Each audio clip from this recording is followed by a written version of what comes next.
Students, good morning to all of you. बेटा, अभी हमने लास्ट वीडियो में अकाउंटेंसी में हमने एक टॉपिक पढ़ा था। क्या टॉपिक पढ़ा था? फोर फीचर ऑफ शेयर्स का। तो अभी एक क्वेश्चन हम एक करके चल रहे हैं, एग्जाम्पल लेके चल रहा हूँ। ठीक है, क्वेश्चन मैं आपको लिख देता हूँ पहले कि क्वेश्चन क्या है। फोर फीचर ऑफ शेयर्स की वो तीनों एंट्रीज आपको अच्छे समझ में आ गई होगी। अब मैं एक क्वेश्चन के माध्यम से लेकर चलता हूँ। मान लीजिए क्वेश्चन है मेरे पास, क्वेश्चन को अच्छे से समझ लीजिए बस आप, उसके बाद आपको कोई दिक्कत नहीं आएगी, कोई डाउट नहीं आएगा। मान लीजिए एक्स लिमिटेड है, कोई एक्स नाम की लिमिटेड है, कंपनी है। इसने इशू किए हैं बेटा 100 शेयर्स। कितने शेयर्स इशू किए हैं इसने? 100 शेयर्स इशू किए हैं ऑफ ₹10 ईच। एक शेयर की फेस वैल्यू कितनी होगी? 10 रुपये हो गई। टू गोपाल को किए एट अ प्रीमियम ऑफ ₹4 पर शेयर। मतलब उसने 4 पे पर शेयर प्रीमियम पे उसको इशू किया है। Full stop. ओनली ₹3.50 पर शेयर हैव बीन रिसीव्ड, ठीक है, ऑन दी शेयर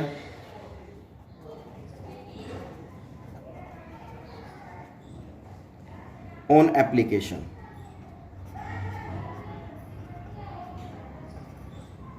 ठीक है, Gopal has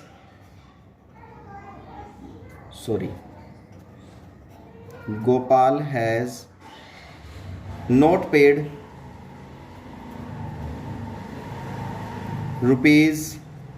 ₹6.50 on allotment. Bracket में है बेटा इंक्लूडिंग प्रीमियम, इसको बहुत ध्यान से देखना, इंक्लूडिंग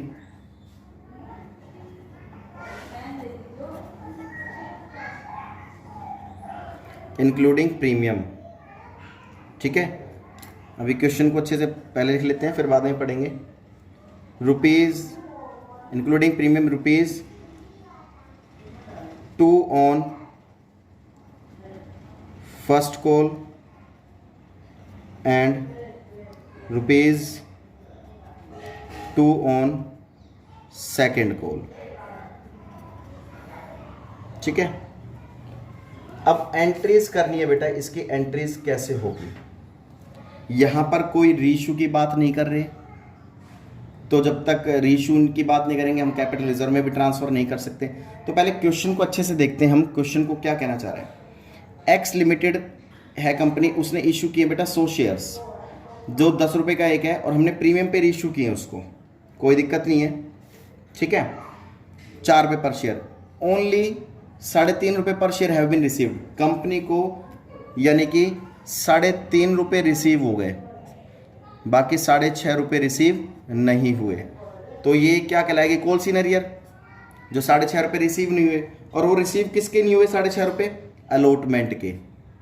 ठीक है, टोटल देखो 10 का शेयर था, 4 रुपये पर प्रीमियम है, तो 10 + 4, एक शेयर कितने का हो गया? 14 का हो गया, जिसमें ₹6.5 तो किसके हो गए? अलॉटमेंट के हो गए, और ₹2 फर्स्ट कॉल के और ₹2 फाइनल कॉल के।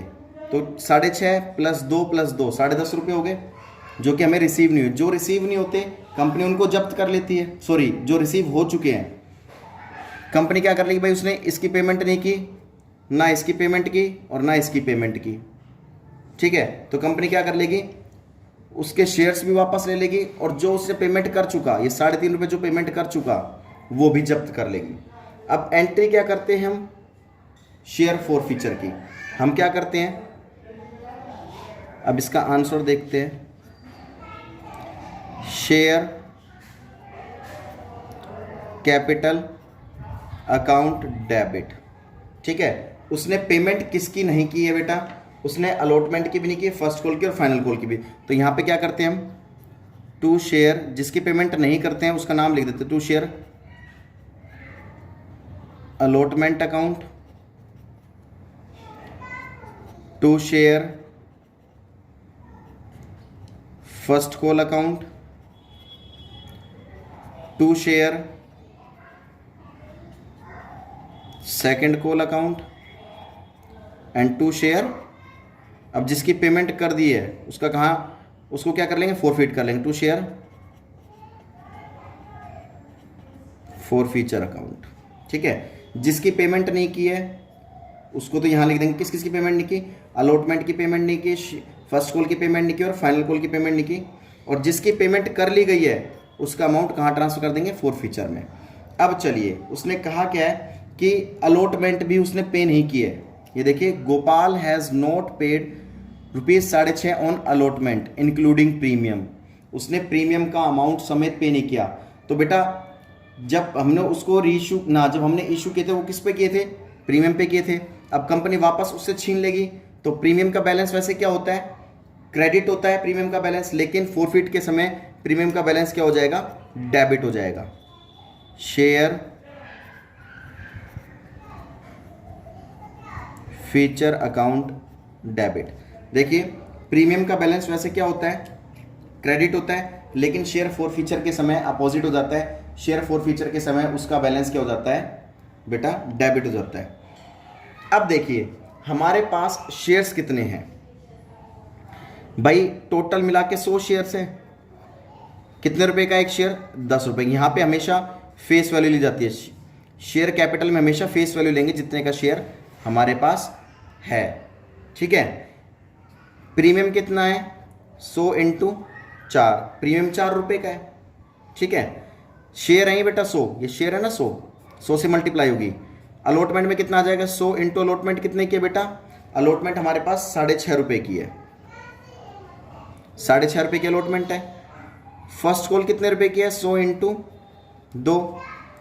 फाइनल कॉल कितने की है बेटा, 100 × 2, ये 2 रुपए की है ना, दोनों 2 रुपए के दोनों, तो 100 × 2, 100 × 2।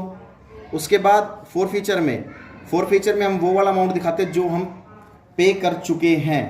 पे हमने कितना करा है उस ओनली बेटा, ओनली 3.5 रुपये per share have been received. Company को कितना रिसीव हुआ था, 3.5 रुपये, कंपनी वही जब्त कर लेगी। तो फॉरफीचर में वो अमाउंट होता है जो कंपनी को रिसीव हो चुका होता है। तो 100 × 3.5। ठीक है बेटा, ये बात हमें समझ में आ गई होगी आपको।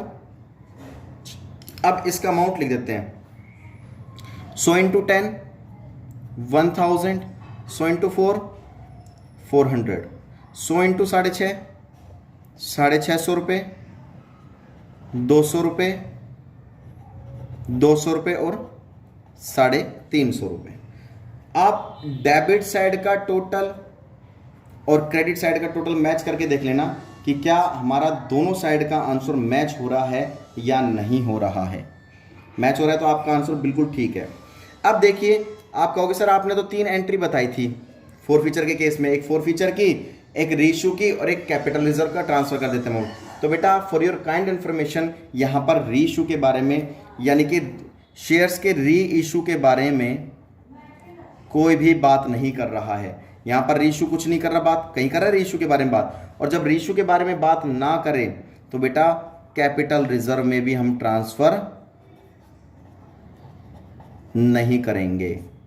उस केस में खाली एक ही एंट्री हमारी होगी, इतना ध्यान रखना बस आप। ठीक है, तो कहने का मतलब क्या है कि बिना रिजर्व में ट्रांसफर किए हम बिना रीइशू किए हम कैपिटल रिजर्व में भी ट्रांसफर नहीं कर सकते हैं। तो इस टॉपिक को अच्छे से समझ लेना, अच्छे से पढ़ लेना, और फिर भी कोई डाउट आता है तो बेटा पूछ लेना। आपको सभी को मैं कई बार बोल चुका कि आप पूछ लिया करो। ठीक है, उसके बाद हम कुछ क्वेश्चंस को लेके चलेंगे, लेकिन उससे पहले कि आपको ये टॉपिक फॉरफीचर का टॉपिक क्लियर होना बहुत ज़रूरी है। तो आप इन एंट्रीज को अच्छे से देख लेना, और फिर भी कोई डाउट आता है बेटा आप डिस्कस कर लिया करो। कई बार मैं आपको बोल चुका, आप डिस्कस नहीं करते हो मुझसे, तो सबसे बड़ी प्रॉब्लम है आपकी, डिस्कस नहीं करते हो आप ये चीज़ें। इसको अच्छे से पढ़ लेना और फिर नोटबुक में ज़रूर उतार लेना। तब तक के लिए बेटा सेफ रहिए, सुरक्षित रहिए। जय हिंद, जय भारत।